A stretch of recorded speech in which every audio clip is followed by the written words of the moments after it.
चलिए, एक global study point में आज आप लोगों का पुनः स्वागत है। मैं मुकेश सर अब आज आप लोगों के लिए पिछले 15 वर्षों से आए हुए प्रश्नों का संग्रह लेकर आया हूं, जिसमें आज हमारा जो है वास्तविक संख्याएं यानी रियल नंबर के पार्ट 1, ठीक है। इसके 2 से 3 पार्ट करके हम लाए हैं,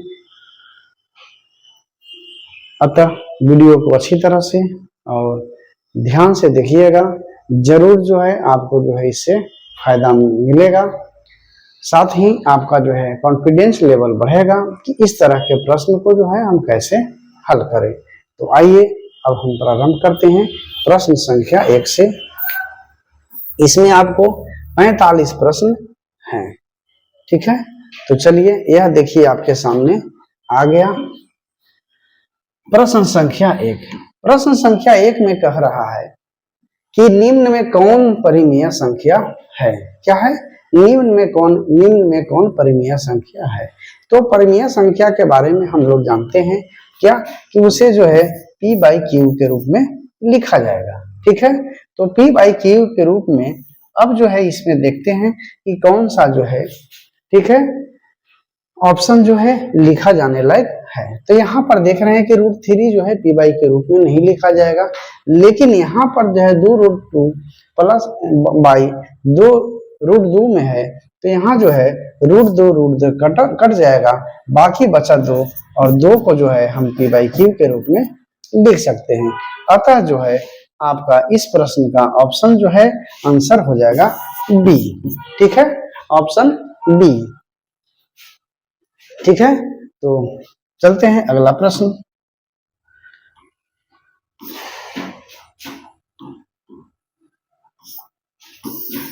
अगला प्रश्न आपके सामने आ गया।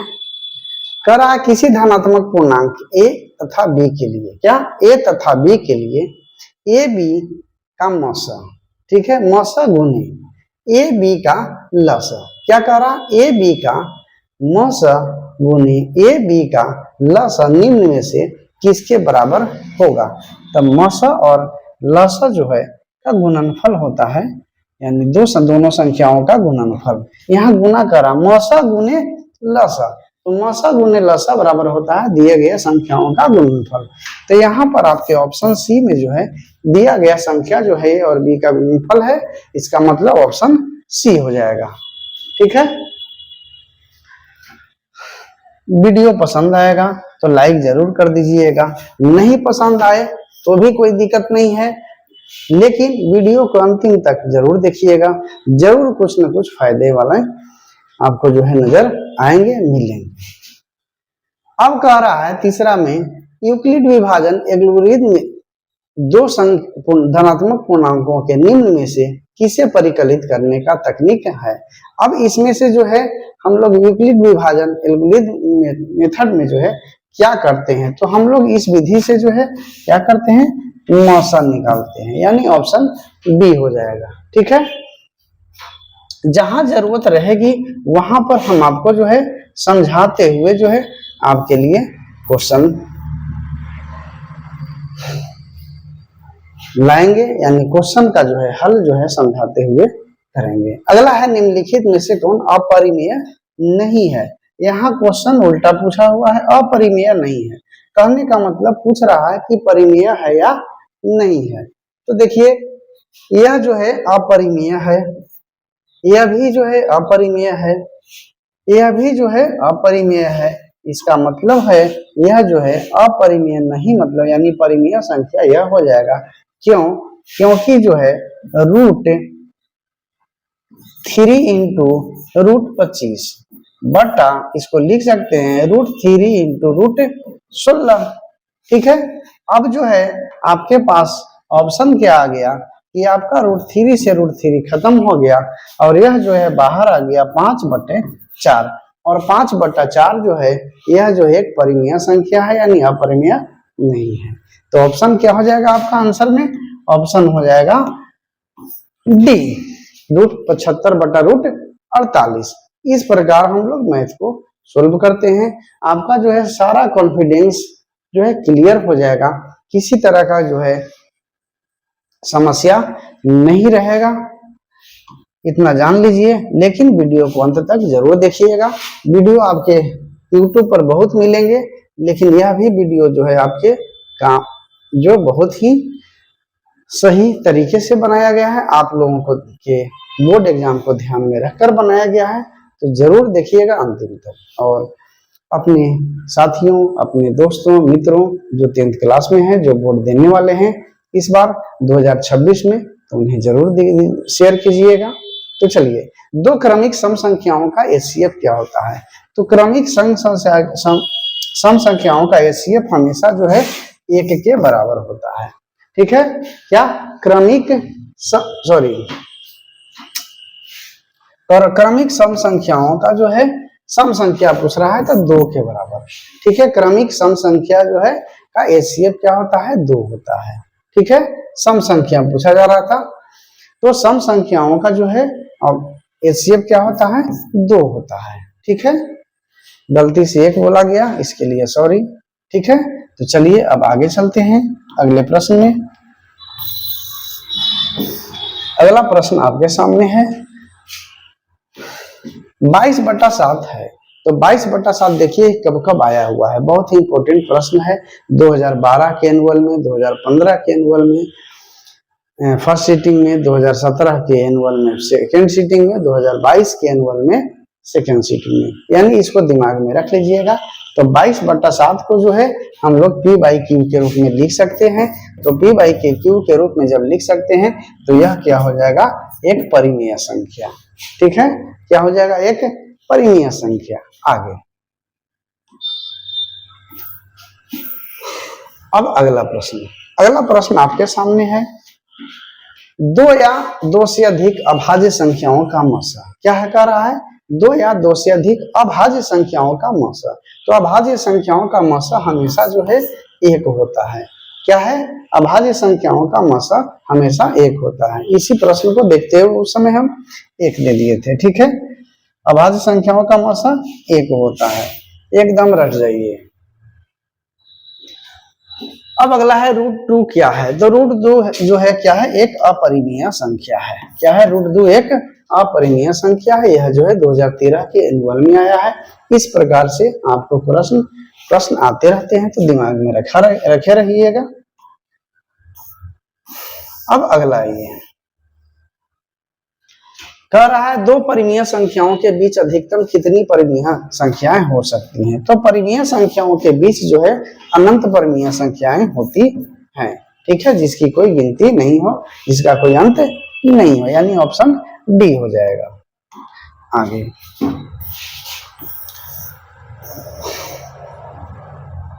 अगला है, निम्नलिखित में से कौन अपरिमेय संख्या है। क्या, निम्नलिखित में से कौन अपरिमेय संख्या है। तो आप देख सकते हैं कि कौन सा अपरिमेय संख्या है। देखिए, इसको जो है अगर हम रूट से बाहर निकालेंगे तो 8/6 हो जाएगा। इसको जो है बाहर निकालेंगे तो 9 हो जाएगा, और इसको जो है बाहर निकालेंगे तो कुछ न कुछ पॉइंट में ही आएगा, और इसको बाहर निकालेंगे तो 7/3 हो जाएगा। ये सभी जो है क्या है, P/Q के रूप में है। ठीक है, लेकिन यह जो है ऑप्शन सी जो है P/Q के रूप में नहीं आएगा। तो अतः जो है आंसर ऑप्शन सी हो जाएगा। क्या होगा, ऑप्शन सी हो जाएगा, अपरिमेय संख्या। आगे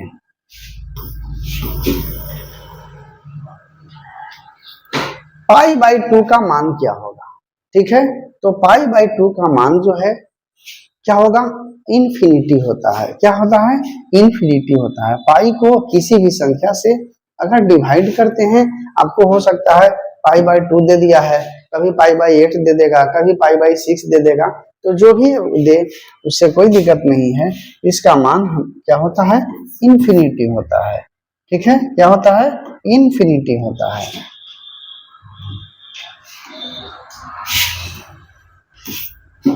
अगला प्रश्न 12 नंबर। अब यहाँ पर कह रहा, निम्न में कौन संख्या जो है परिमेय है। तो बस परिमेय का जो रूल्स है P/Q के रूप में, तो P/Q के रूप में किसको लिखेंगे। तो यहाँ पर आपके सामने दिख रहा है इसका हो जाएगा 4/5। क्या हो जाएगा? 4/5, यानी यह जो है परिमेय संख्या के रूप में आएगा, क्योंकि इसको जो है p/q के रूप में हम लोग लिख सकते हैं। ठीक है, आगे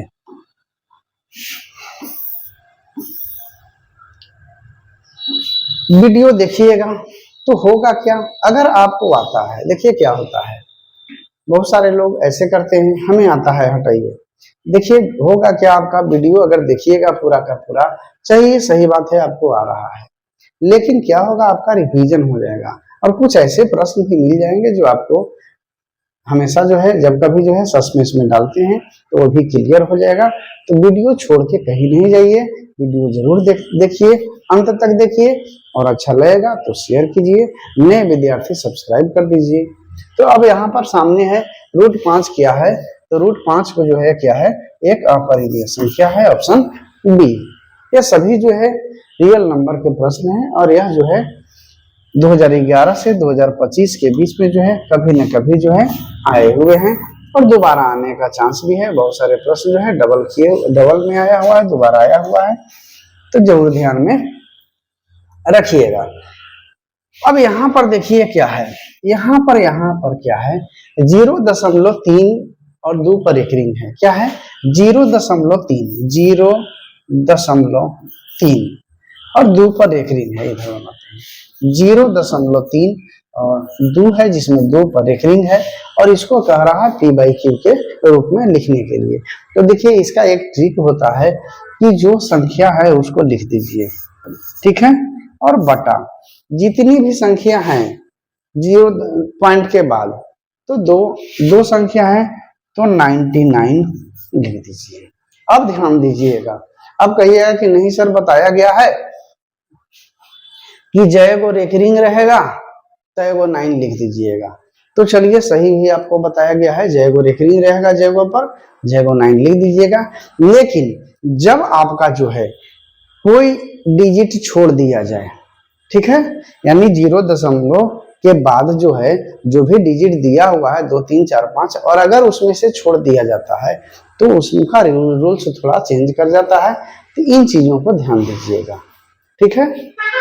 अब यहाँ पर क्या है 0.32, तो सबसे पहले जो है जो छोड़ दिया जाता है ऊपर वाले में उसको क्या करते हैं, हम घटाते हैं, ठीक है। छोड़ा हुआ है 3 तो 3 को घटा देते हैं और कितना डिजिट छोड़ा हुआ है, कितना है अंक, तो 1 अंक, तो 1 9 घटा देते हैं, समझ गए, कितना 1 9 घटा देते हैं।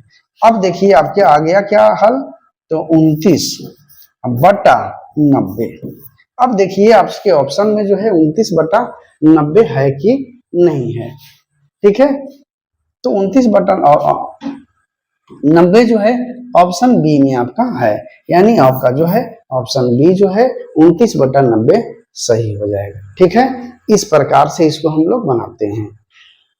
तो इसीलिए कहते हैं कि वीडियो जरूर देखिएगा, अंतिम तक देखिएगा, कुछ न कुछ ऐसा आपको मिलेगा जो कि दूसरे वीडियो में आपको अगर समझ में नहीं आया होगा। तो चलिए अब आगे हम लोग चलते हैं अगले प्रश्न संख्या 15। प्रश्न संख्या 15 आपका क्या कह रहा है कि 2 तथा 2.5 के बीच अपरिमेय संख्या है। अब यहाँ पर सभी अपरिमेय संख्या हैं, लेकिन यहाँ क्या कह रहा है 2 तथा 2.5 के बीच, तो 2.5 यानी 2 के बाद और 2.5 से पहले। अब किसका रूट निकालेंगे जो इसके बीच में आएगा, तो यहाँ देखिए 12.5 है, थोड़ा देर के लिए 12 भी मान लेते हैं तो इसके बाद आ जाएगा 22, तो ये भी बाद में आ जाएगा 11, तो ये भी बाद में आ जाएगा क्योंकि 3 3 9 के बाद होता है। तो अब जो है बचा कौन, तो √5, तो यानी ऑप्शन यही जो है √5, ऑप्शन बी सही हो जाएगा। क्या हो जाएगा, √5, ठीक है। इस प्रकार से हम लोग ऑप्शन को भी छांटने का प्रयास करते हैं। अगर मैथ नहीं आ रहा है, भूल जा रहे हैं, तो यहाँ ऑप्शन आपके सामने है। अब यहाँ पर देखिए क्वेश्चन ढक रहा है, तो चलिए हम पूरा का पूरा क्वेश्चन आपको दिखा देते हैं। यह देखिए क्या कह रहा है, निम्नलिखित में से कौन सा कथन सही है यानी सत्य है। कह रहा है कि 2 अपरिमेय संख्याओं का गुणनफल हमेशा जो है अपरिमेय होता है, ठीक है। क्या कह रहा है, तो यह गलत है, ये संभव नहीं है, कुछ ऐसे अपरिमेय संख्या हैं तो उसका जो है क्या हो जाएगा, परिमेय भी हो सकता है।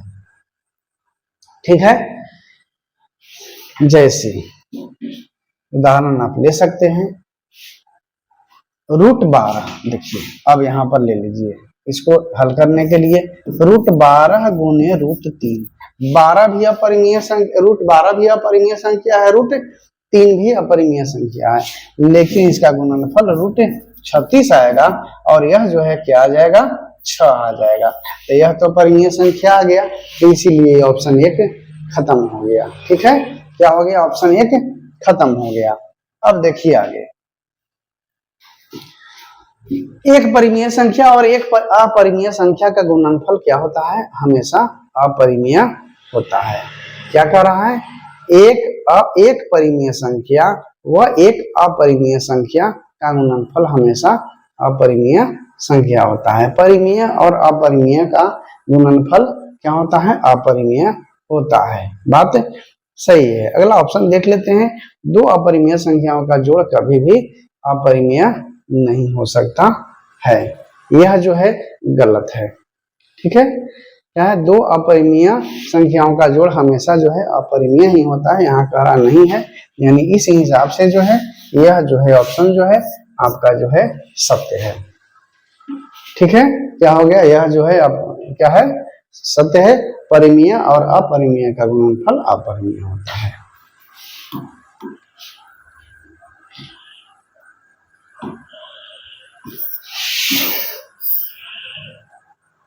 अगला है, यदि n एक प्राकृतिक संख्या है, क्या कर रहा है, n एक प्राकृतिक संख्या है तो √n क्या होगा, तो √n होगा, क्या होगा, अब यहां देखिए √n, अब ऑप्शन आपका देता है हमेशा प्राकृतिक संख्या, जरूरी नहीं है, हमेशा अपरिमेय संख्या, अपरिमेय हो सकता है लेकिन हमेशा जरूरी नहीं है, हमेशा परिमेय यह भी जरूरी नहीं है। तो क्या है, कभी प्राकृतिक संख्या और कभी अपरिमेय संख्या। आपका जो है यह जो है आपका सही हो जाएगा, ऑप्शन डी, ऑप्शन डी। ठीक है, आगे और साथ में मेरे विद्यार्थियों कमेंट जरूर कीजिएगा, जो भी आपको उचित लगे, अनुचित लगे, या फिर अगर हमें सुधार की आवश्यकता है तो भी लिखिएगा कि सर यहाँ पर थोड़ा और सुधार हो जाए तो ज्यादा बेहतर है, तो हम प्रयास करेंगे कि सुधार हो जाए। ठीक है, तो कमेंट जरूर कीजिएगा। यदि प्रथम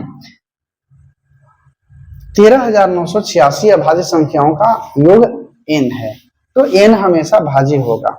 देखिए किसी भी संख्या का योग अगर दिया हुआ है, ठीक है, यहाँ क्या कर रहा है, योग, और ऑप्शन के यहाँ क्या दिया हुआ है, 6, 4 और 8 विभाज्य होगा। तो इस हिसाब से जो है, चूंकि 4 का विभाज्यता का नियम हम लोग क्या जानते हैं, अंतिम दो संख्याएं 4 से विभाजित हो जाए तो वह 4 से विभाजित हो जाएगा। 8 का नियम क्या है, अंतिम 3 संख्या अगर विभाजित हो जाता है 8 से तो क्या होगा, 8 से विभाजित हो जाएगा। लेकिन जो है हमेशा के बारे में कह रहा है तो 6 का नियम क्या है, 2 और 3 दोनों से विभाजित हो जाए, और 3 का नियम यही होता है कि पूरा योग जो है 3 से विभाजित हो जाए। तो उस हिसाब से आप इस ऑप्शन को देखते हुए आप जो है 6 मार सकते हैं, यानी ऑप्शन ए दे सकते हैं। ठीक है, अब आगे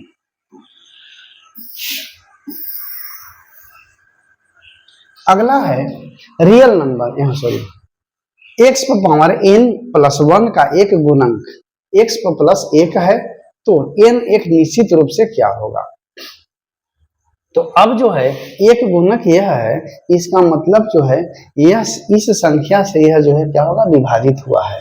तो जब विभाजित हुआ है तो यहाँ पर देखिए क्या होता है कि एक ही उदाहरण लेंगे, एक ही उदाहरण से समझ लेंगे, 2 उदाहरण से लेंगे।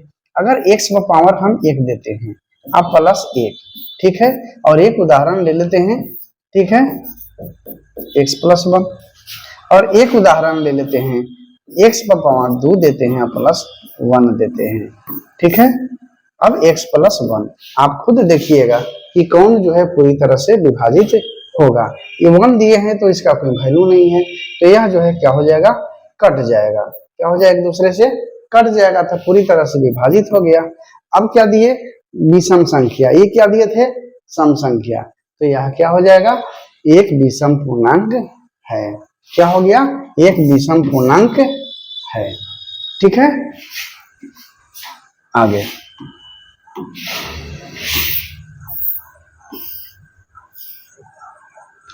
अगला कह रहा है संख्या रेखा पर प्रत्येक बिंदु प्रदर्शित करता है।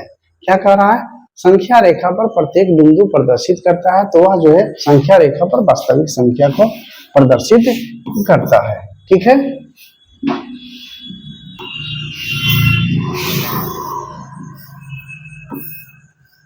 आगे निम्नलिखित में कौन सा भिन्न दशमलव प्रसार शांत है। क्या कह रहा है कि निम्नलिखित में कौन सा भिन्न जो है दशमलव प्रसार जो है शांत है।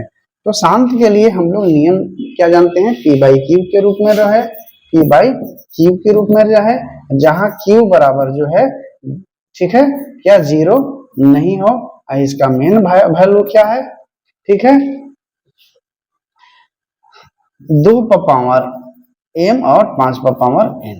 ठीक है, तो अब यहाँ पर ध्यान दीजिएगा कि कौन सा आ जाएगा। तो देखिए आपके सामने झलक रहा है एकदम, ई जो है यह दूसरे से कट जाएगा, ऊपर में बच जाएगा 1 और नीचे में 2 का पावर और 5 के पावर आ जा रहा है, एंड यह जो है दशमलव प्रसार जो है शांत है, ऑप्शन सी। ठीक है, ऑप्शन सी का जो दशमलव प्रसार शांत दशमलव प्रसार है। ठीक है, चलिए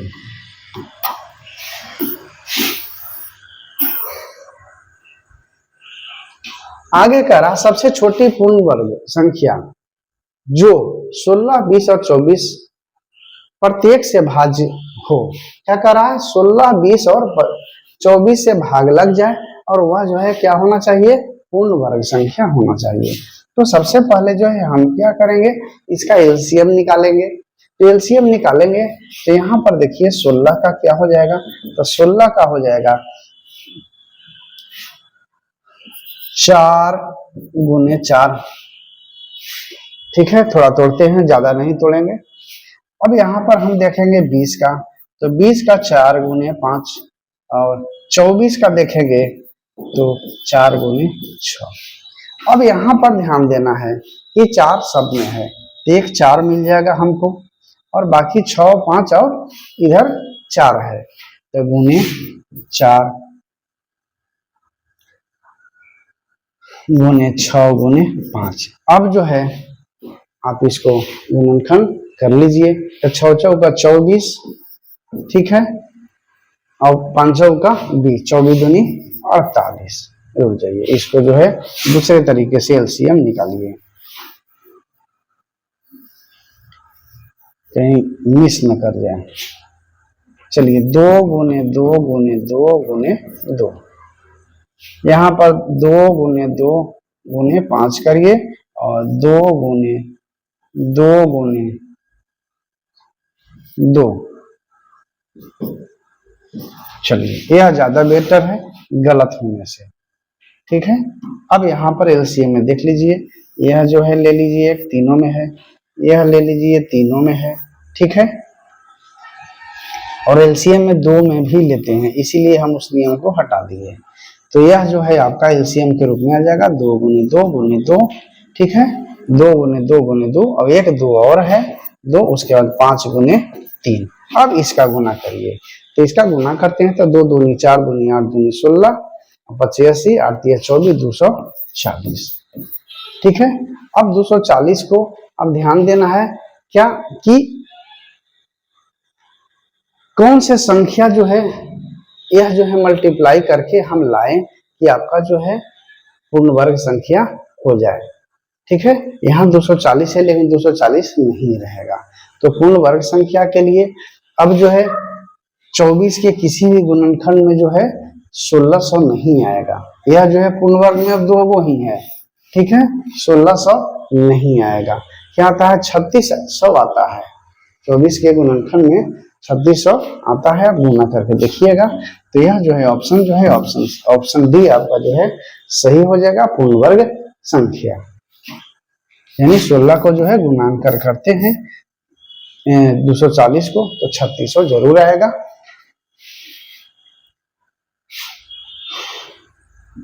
आगे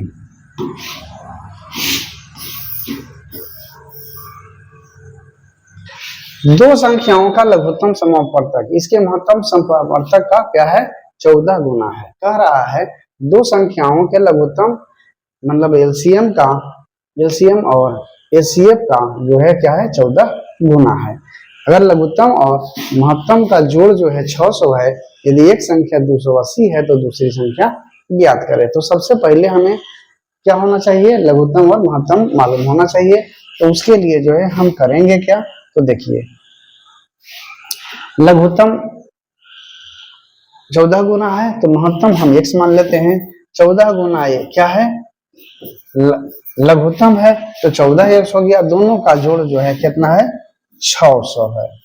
ठीक है, अब जो है 15x बराबर 600, 15 चौका 60, 40 आ गया, x बराबर 40, x बराबर 40। ठीक है, तो HCF आ गया, HCF बराबर आ गया 40 और LCM बराबर 40 गुने 14। अभी हम इसको मल्टीप्लाई नहीं करते हैं क्योंकि हमको फिर जो है काटना है, बस 40 गुने 14 हम लोग कर लेते हैं।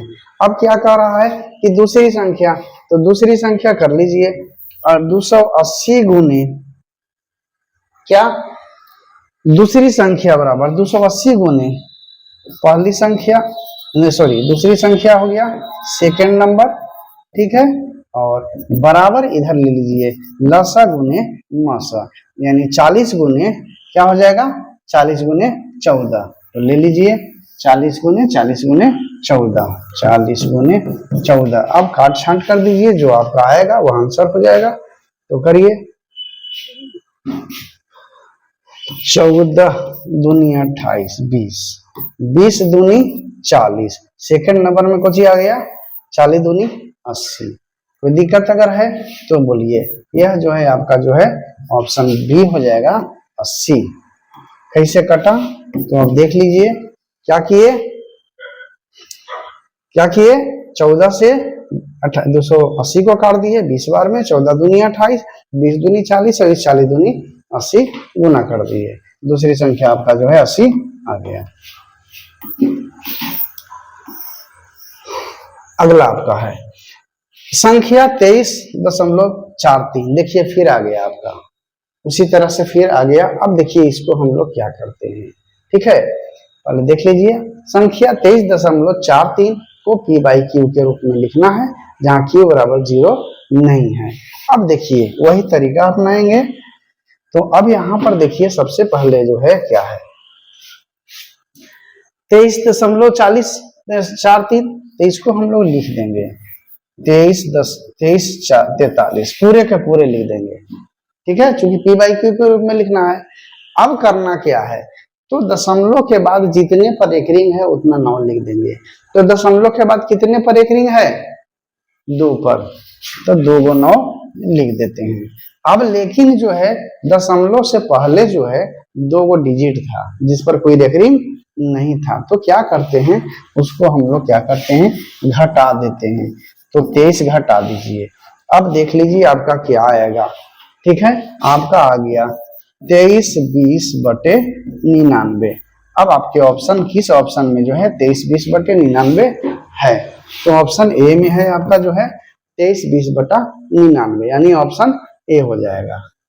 ठीक है, कोई दिक्कत कहीं समझने में किसी तरह का परेशानी?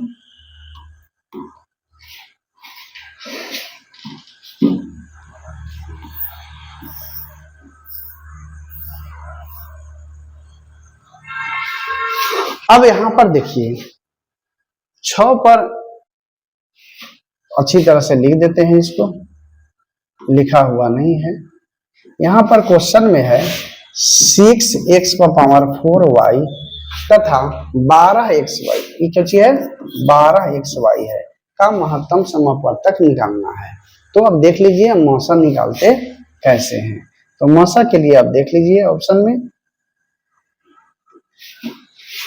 12 को 6x x 4y को तोड़ेंगे, तो 6x 4y को तोड़ेंगे तो क्या होगा, 6 तो जो हो जाएगा, तोड़ दीजिए, और x 4 है तो x 3 इंटू एक्स कर दीजिए। क्यों कीजिए, क्योंकि इसमें जो है हमारा अकेला x है, इसके हिसाब से हम लोग तोड़ेंगे, और y है तो y भी तोड़ दीजिए।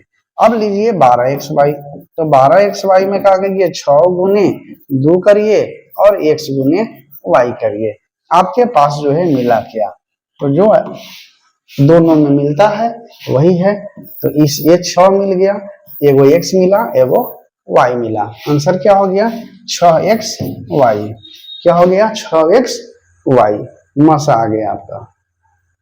कहीं कोई दिक्कत समझने में तो कमेंट जरूर करिएगा, क्या दिक्कत है और क्या मेरे में कमी है, कमी जरूर लिखिएगा, हम सुधारने का प्रयास करेंगे। 64 के वर्गमूल को 64 के घनमूल से भाग देने का मान पर मान क्या होगा, तो 64 का वर्गमूल क्या होता है भाई 8, घनमूल क्या होता है तो 4 होता है ना। 64 का वर्गमूल 8, 8 64, घनमूल तो 4 चौका 16 चौका 64। अब जो है भाग दीजिए घनमूल से, तो 4 दूनी 8, 2 मरतबे कट गया, आपका 2 कौन ऑप्शन में है, तो ऑप्शन बी में 2 है, यानी बी सही हो गया। कोई दिक्कत है समझने में तो बताइए। अब अगला प्रश्न, अगला प्रश्न कह रहा है x पावर n प्लस 1 का एक गुणक x प्लस 1 है तो सिर्फ तभी, यह जो है 2 बार रिपीट है क्वेश्चन, ठीक है। तो इसका हम लोग क्या निकाले थे कि n क्या है, एक विषम पूर्णांक है, n क्या है, एक विषम पूर्णांक है, हम लोग निकाल चुके थे। तो चलिए आगे चलते हैं, प्रश्न रिपीट है, यह 2 बार आया हुआ है, ठीक है। चलिए अब कह रहा है कि √10 गुने √15 बराबर है, किसके बराबर है ना, √10 गुने √15 किसके बराबर है, तो √10 गुने √15 कर दीजिए, कोई दिक्कत नहीं है। √10 को दो भागों में तोड़िएगा, तो √5 गुने √2, और √15 को तोड़िएगा तो √5 गुने √3। अब हमको क्या मिला, √5 गुने 5 5 होता है, और उसके बाद जो है 2 गुने 3 हो गया √6, 5√6, 5√6 देख लीजिए, 5√6, 5√6 किस में है, तो ऑप्शन ए में है, 5√6 क्या है, 5√6 ऑप्शन ए में है।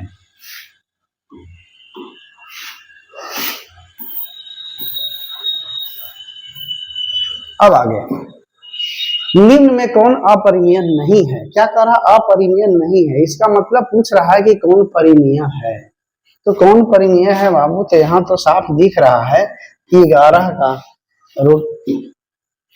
अंडर रूट में जो है 121 होगा, 121 को अगर बाहर निकालते हैं रूट से बाहर तो 11 हो गया, यानी ऑप्शन यही है, अपरिमेय नहीं है, यानी परिमेय है।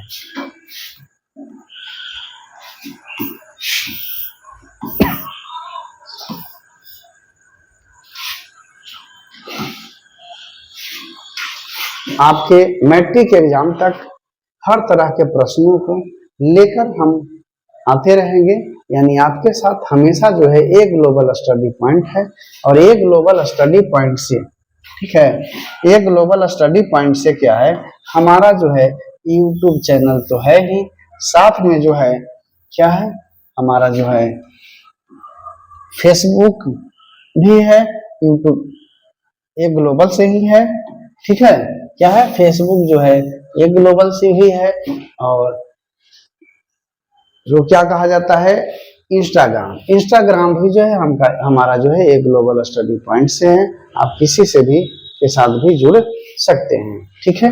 तो चलिए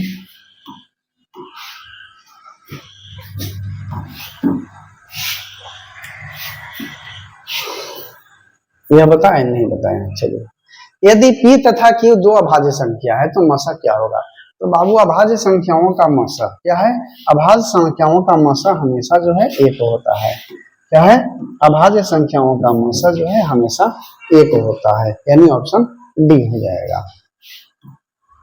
ठीक है, चलिए आगे। दो संख्याओं a और 18, क्या करा, दो संख्याओं a और 18 का लसा 36 तथा मसा 2 है, तो a का मान ज्ञात करे। तो बस लसा गुने मसा बटा बराबर जो है पहली गुने दूसरी संख्या, यानी दोनों संख्याओं का गुणनफल। ठीक है, तो a गुने 18 बराबर 36 गुने 2 करिए। अब जो है आप देख लीजिए, आपके सामने दिख रहा है कि क्या करेंगे, काट के निकालेंगे। 18 दूनी 36, 2 मरतबे कट गया और 2 दूनी क्या हो गया, 4 हो गया, यानी ऑप्शन सी हो गया 4। ठीक है, कोई दिक्कत, ए का मान जो है ऑप्शन सी 4। इस तरह से बनाना सीखिए कि एकदम लगे कि आप रट गए हो, मैथ जो है रट गए हो, बस देखते बन जाना चाहिए। ठीक है, 5, 15 और 20 के लसा और मसा का अनुपात क्या होगा। क्या करा, 5, 15 और 20 के लसा और मसा का अनुपात क्या होगा। तो देख लीजिए आपके सामने है 5 को तोड़ेंगे तो 5 तो अकेले होगा, 15 को तोड़ेंगे तो 5 गुने 3 हो गया, और क्या बच गया 20, तो 20 को तोड़ेंगे तो 2 गुने 2 गुने 5। अब जो है आप देख लीजिए लसा कितना हो गया, तो लसा हो गया 5 गुने 2 गुने 2 गुने 3, क्या हो गया 5 तीनों में मिल जा रहा है, उसके बाद 2 गुने 2 गुने 3, मसा कितना हो गया, तो 5। ठीक है, क्या हो गया 5 हो गया। अब देखिए काटिए इसको, तो लसा और मसा का जो है क्या होता है, अनुपात हो गया क्या, 5 5 खत्म हो गया, ऊपर बचा 3 चौके 12 और नीचे बचा 1, ऊपर बचा 12 और नीचे बचा 1, यानी हो गया 12 अनुपात 1, ऑप्शन डी। क्या हो गया 12 अनुपात 1, ऑप्शन डी।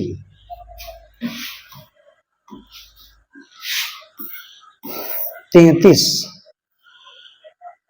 0 और 50 के बीच कितने विषम संख्या है।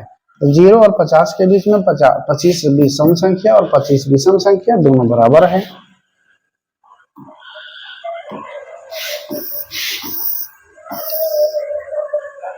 सबसे छोटी, यहां पर ध्यान दीजिएगा, सबसे छोटी अभाज्य संख्या और सबसे छोटी भाज्य संख्या का गुणनफल क्या होगा। तो सबसे छोटी अभाज्य संख्या क्या है, सबसे छोटी अभाज्य संख्या क्या होता है, 2 होता है। क्या होता है, सबसे छोटी अभाज्य संख्या क्या होता है, 2 होता है। और सबसे छोटी, ठीक है, चलिए इसके सामने लिख देते हैं तो जल्दी समझ में आएगा। सबसे छोटी अभाज्य संख्या, यानी अभाज्य संख्या किसको कहते हैं, जो एक और स्वयं से कटे, यहाँ में अभाज्य संख्या क्या हो गया, 2 हो गया। और सबसे छोटी भाज्य संख्या जो एक और, ठीक है, अपने आप को छोड़कर किसी अन्य से भी कटे, तो यहाँ जो है सबसे छोटी भाज्य संख्या 4 होता है। ठीक है, क्या है, सबसे छोटी भाज्य संख्या क्या होता है, 4 होता है। तो अब देखिए क्या करा, दोनों का गुणनफल, तो गुना कर लीजिए, 4 दूनी 8, क्या हो जाएगा 4 दूनी 8। सबसे छोटी भाज्य संख्या 4, सबसे छोटी अभाज्य संख्या 2, 4 गुने 2 4 दूनी 8। कोई दिक्कत।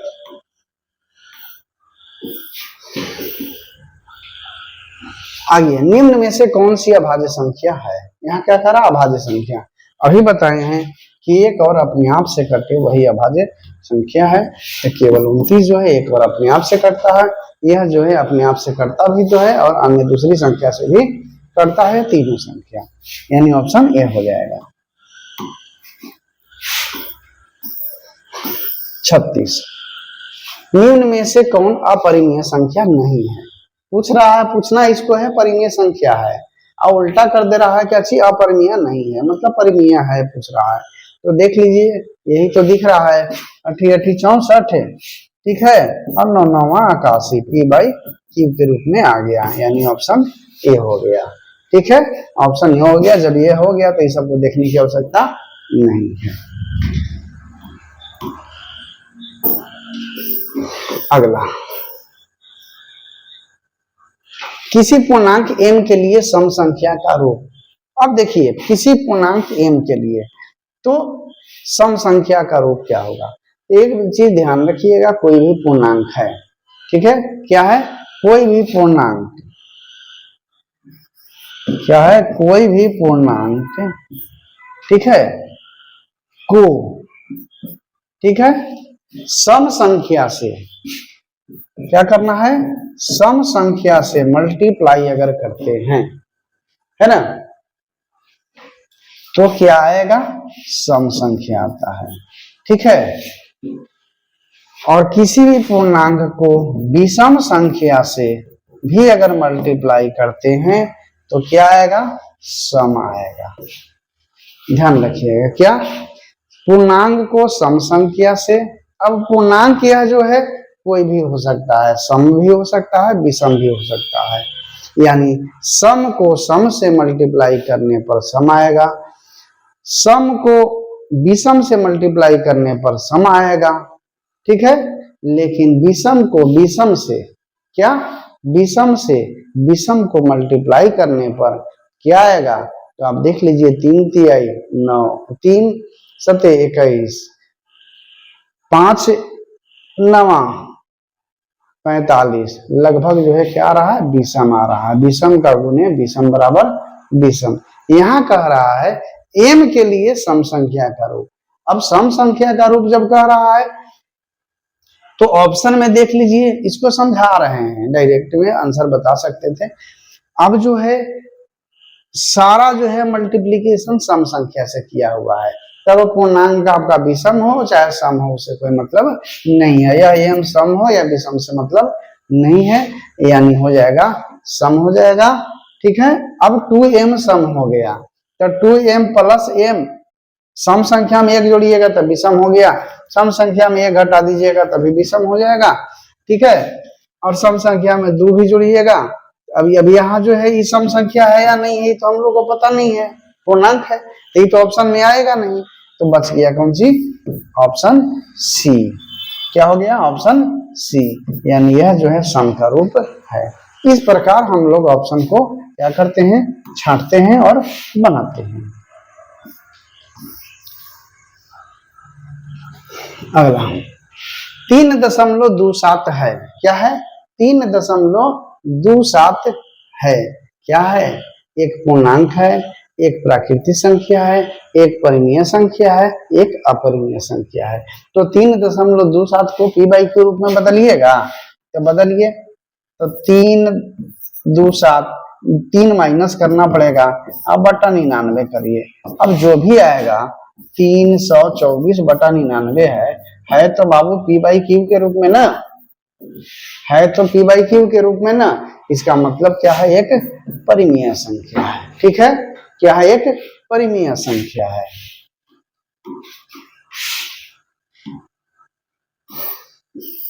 39 जी, निम्नलिखित में किसका दशमलव प्रसार शांत है, क्या कह रहा है, दशमलव प्रसार शांत है।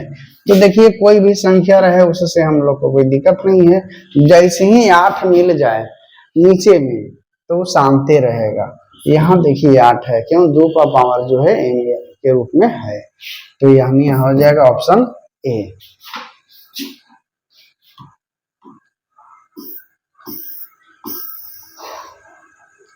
निम्नलिखित में से कौन परिमेय संख्या है, यहाँ परिमेय पूछा जा रहा है, तो आपके सामने दिख रहा है, ये पहला क्वेश्चन में भी था, यहाँ देखिए कट गया, 3√3 कट गया, बाकी बचा 2 हो गया, 2 क्या है, परिमेय संख्या है, क्योंकि पी बाई क्यू के रूप में इसको हम लिख सकते हैं, यानी ऑप्शन सी हो जाएगा। कोई दिक्कत अगर है तो बोलिए।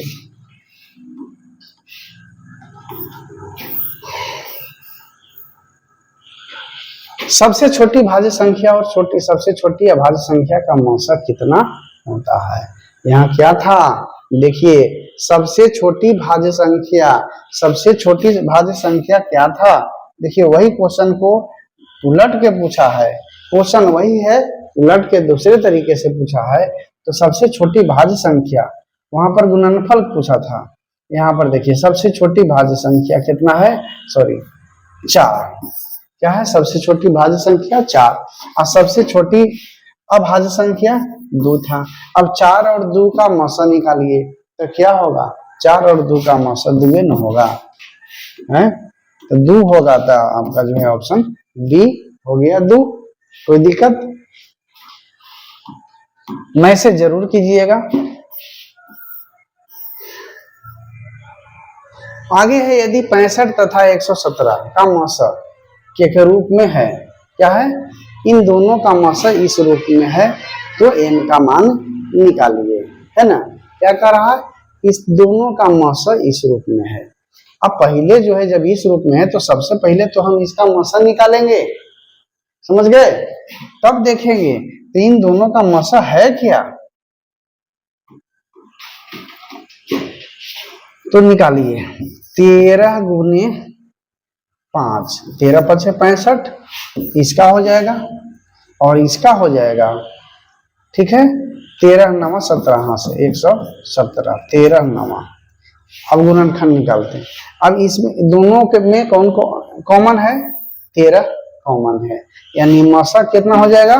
मौसा बराबर 13 और इधर मौसा कितना दिल है? 65 m घटा 117। तो आप जो है क्या करिए, बस बराबर के इधर से उधर ले जाके आप जो है इसको हल कर लीजिए। इसको इधर ले जाइएगा तो 117, 13 प्लस 117 हो जाएगा बराबर 65 m, और कर दीजिए 117 जोड़ दीजिए तो क्या हो जाएगा? 130 बराबर 65 m, और गुना कर दीजिए, काट दीजिए। तो काट दीजिएगा तो कै मर्तबे कटेगा? 2 मर्तबे। ऑप्शन कितना आ गया? ऑप्शन आ गया ऑप्शन बी, 2 मर्तबे। कोई दिक्कत अगर है तो बोलिए, समझने में मैसेज कीजिएगा कि फलना फलना क्वेश्चन जो है हमको समझ में नहीं आया, हम आपके जो है व्हाट्सएप पर भेज देंगे। व्हाट्सएप नंबर दीजिएगा।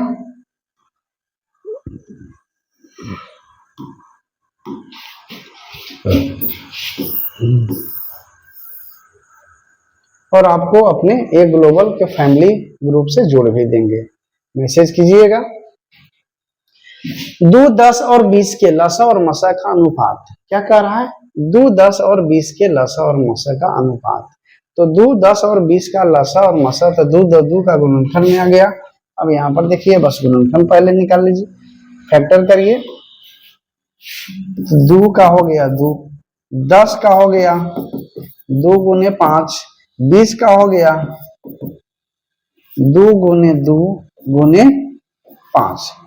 अब यहाँ पर देखिए लसा और मौसा का अनुपात, तो ऊपर में लसा दे दीजिए, तो ऊपर में हो गया 2 गुने 5, नीचे में कितना हो जाएगा? मौसा हो जाएगा। तो एक, अब यहाँ पर देखिए क्या है? तीनों में मिलने वाला, मौसा में क्या है? तीनों में मिलने वाला, तो यहाँ पर 2 हो गया, ठीक है? यह जो है तीनों में मिल रहा है, यहाँ जो है काट दीजिए। 5 दूनी 10 आ गया आपका क्या? ऊपर में 10 और नीचे में 1 आ गया, ऊपर में 10 और नीचे में 1 आ गया, तो 10 अनुपात 1 हो जाएगा, ठीक है? कोई दिक्कत समझने में? और वीडियो कैसा लगा इसके बारे में भी जरूर बोलिएगा, मैसेज कीजिएगा कमेंट्स में। यदि ए और बी अभाज्य हैं, क्या है? यदि ए और बी अभाज्य संख्या है तो लसा क्या होगा? तो अभाज्य संख्याओं का लसा क्या होता है? उसका गुणनखंड होता है, ठीक है? अभाज्य संख्याओं का लसा क्या होता है? उसका गुणनफल होता है, तो गुना कर दीजिए, वही लसा हो गया। अब लीजिए आपके सामने आज का अंतिम प्रश्न, प्रश्न संख्या 45। निम्नलिखित में से कौन अभाज्य संख्या है? तो पुनः पूछ रहा है अभाज्य संख्या, यानी जो है एक और अपने आप से कटे, तो अभाज्य संख्या आपके सामने है 23 है। तो इस प्रकार आपका जो है आज जो है 45 क्वेश्चन जो है सोल्व कर दिए, और भी जो है पार्ट 2 में जरूर देखिएगा, ठीक है? क्या है? पार्ट 2 में जरूर देखिएगा। वास्तविक संख्या के ही प्रश्न आपके लिए लाएंगे। तो वीडियो को अंत देखने के लिए सबको बहुत बहुत धन्यवाद। वीडियो अगर अच्छा लगे तो शेयर जरूर करिएगा, सब्सक्राइब जरूर कीजिए। नए विद्यार्थी, आपको हमारा वीडियो मिलते रहेगा। वीडियो अंत तक देखने के लिए धन्यवाद।